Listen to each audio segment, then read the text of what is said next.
தமிழக அரசியல் களத்தில் சமரசமின்றி பணியாற்றிக் கொண்டிருக்கக்கூடிய அருமை சகோதரி மேன்மிகு முன்னாள் மாவட்ட ஆட்சியர் சிவகாமி IAS அவர்களே,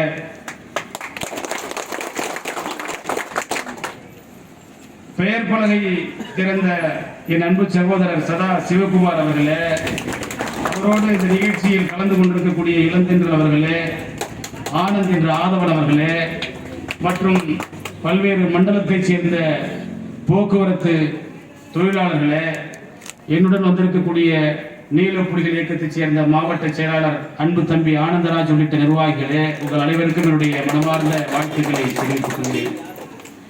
இந்த நிகழ்ச்சி துவங்குவதற்கு முன்பாகவே ஒரு கலை நிகழ்ச்சி நடைபெற்றது. அம்மையார் சிவகாமி அவர்களோடு நான் பல்வேறு நிகழ்ச்சிகளில் கலந்து கொண்டிருக்கிறேன். என்னுடைய தந்தையார் மறைந்த TM மணி என்ற போராளியுடைய நன்மதிப்பை பெற்ற அவருடைய மரியாதைக்குரியவராக அம்மையார் சிவகாமி அவர்கள் இருந்தார்.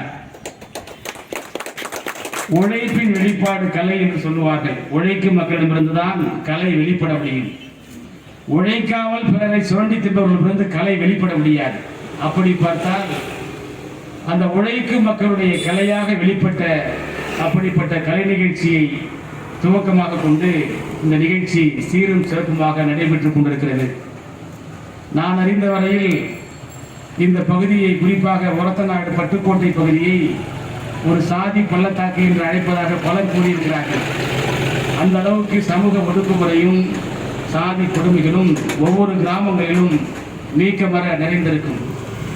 அப்படிப்பட்ட பகுதிகளில் ஒரு தொழிற்சங்கத்தை அமைத்து தொழிலாளர் உரிமைகளுக்கு மட்டுமல்லாமல் சமூக உரிமைகளுக்கும் நாங்கள் குரல் கொடுப்பதற்காக இங்கே கூடியிருக்கிறோம் என்ற அடிப்படையில் அண்ணல் அம்பேத்கருடைய புகைப்படத்தை இந்த இடத்தில் நிறுவி நாமெல்லாம் கூடியிருக்கிறோம் என்று சொன்னால் அதுதான் வரலாற்றில் நினைவில் இருக்கக்கூடிய, இடம்பெறக்கூடிய ஒரு நிகழ்ச்சியாக அமைந்திருக்கிறது. ஆக நாமெல்லாம் கூடியிருக்கிறோம் என்று சொன்னால் எதற்காக கூடியிருக்கிறோம்? அரசு திட்டங்களில் சலுகைகளை பெறுவதற்காக நாம் இங்கே கூடியிருக்கிறோமா? கிடையாது. தொழிலாளர்களுக்கு பிரச்சனை இருக்கிறது. அந்த பிரச்சனையை அரசு தீர்க்க வேண்டும் என்று கோரிக்கை வைத்து நாம் கூடியிருக்கிறோம். இன்றைய தினம் தொழிலாளர் இயக்கத்துடைய தந்தை என்று சொல்லப்படக்கூடிய கார்ல் மார்க்ஸ் அவர்களுடைய நினைவு தினம் என்று நான் அறிகிறேன். ஆக தொழிலாளர் இயக்கத்துடைய தந்தையாக உலக நாடுகளில் தொழிலாளர்கள் ஆட்சி அதிகாரத்தை கைப்பற்ற வேண்டும், பாட்டாளி வர்க்க சர்வாதிகாரத்தை நிலைநாட்ட வேண்டும், அதன் அடிப்படையில் முதலாளித்துவத்தை இந்த மண்ணில் இருந்து அப்புறப்படுத்த வேண்டும், தொழிலாளர்களே ஆட்சி அதிகாரத்தை ஏற்று இந்த மண்ணில் ஒரு சோசலிச சமூகத்தை நிறுவ வேண்டும் என்ற ஒரு உன்னத இலக்கை கொண்டவர் தான் கார்ல் மார்க்ஸ். உலக நாடுகளில் கார்ல் மார்க்ஸ் எதற்காக போராடினாரோ, எப்படி சர்வாதிகாரத்தின் மூலம் தொழிலாளர்கள் உரிமையை நிலைநாட்ட வேண்டும் என்று ஒரு கோட்பாட்டை முன்வைத்தாரோ, அதை இந்தியாவில் கத்தியின்றி ரத்தமின்றி நிலைநாட்டியவர் புரட்சியாளர் அம்பேத்கர் அவர்கள். அவர் தொழிலாளர்களை ஆயுதம் எடுக்க சொல்லவில்லை, ஒரு வன்முறை வெறியாட்டத்தில் அவர்களை இறக்க சொல்லவில்லை. கத்தியின்றி ரத்தமின்றியே, வியர்வையின்றி, கண்ணீரின்றி, செந்நீரின்றி நாம் அனுபவிக்கக்கூடிய அத்தனை உரிமைகளையும் புரட்சியாளர் அம்பேத்கர் நமக்கு உத்தரவாதப்படுத்தி கொடுத்திருக்கிறார். ஆக அப்படிப்பட்ட புரட்சியாளர் அம்பேத்கருடைய கோட்பாட்டை ஏந்தி நாமெல்லாம் அவருடைய பெயரை தாங்கி நாமெல்லாம் இங்கே கூடியிருக்கிறோம். அன்பான உறவுகளே, ஒவ்வொரு மனிதனையும் அரசியல் படுத்துங்கள் என்று புரட்சியாளர் அம்பேத்கர் சொல்வார். ஒவ்வொரு தொழிலாளியும் அரசியல் படுத்துங்கள். அப்படி நீங்கள் அரசியல் படுத்தவில்லை என்று சொன்னால் ஒரு தொழிலாளி இன்னொரு தொழிலாளியின் விடுதலைக்கு எதிராக இருப்பார் என்று புரட்சியாளர் அம்பேத்கர் சொன்னார். ஆக தொழிலாளிகள் அரசியல் படுத்தப்பட வேண்டும். இந்த சங்க பெயர் பலகை திறக்கிற பொழுது அதன் தலைப்பில் சங்க பெயரை தொடர்ந்து அரசியல் சார்பற்றது என்ற ஒரு வாசகம் இடப்பட்டது. நமக்கென்று அரசியல் இல்லையா? இந்த நாட்டின் அரசியல் சட்டத்தையே எழுதியவர்கள் நாம் தான். இந்த நாட்டில் அரசியல் சட்டத்தை எழுதியவர்கள் நாம். இந்த நாட்டில் சட்டமன்றம் எப்படி இயக்க வேண்டும், பாராளுமன்றம் எப்படி இயக்க வேண்டும், நீதித்துறை எப்படி இயக்க வேண்டும், ஒவ்வொரு மனிதனுக்குமான அடிப்படை உரிமைகளை உத்தரவாதப்படுத்தியவர்கள் நாம். நமக்கென்று அரசியல் இருக்கிறது, ஆனால் அது தேர்தல் அரசியல் அல்ல, நமக்கான விடுதலை அரசியல்.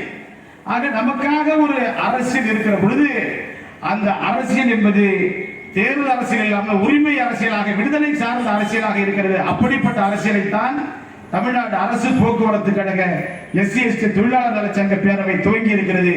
8 கோரிக்கைகளை இங்கே முன்வைத்திருக்கிறார்கள். 8 கோரிக்கைகள் எந்த கோரிக்கையிலும் குறிப்பிட்ட சாதிக்கு சொந்தமான கோரிக்கை அல்ல.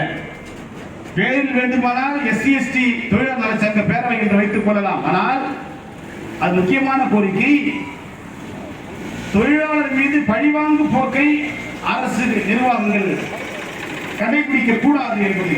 இரண்டாவது, பராமரிப்பில்லாத குறைபாட்டு பேருந்தினை தடத்தில் இயக்காதே.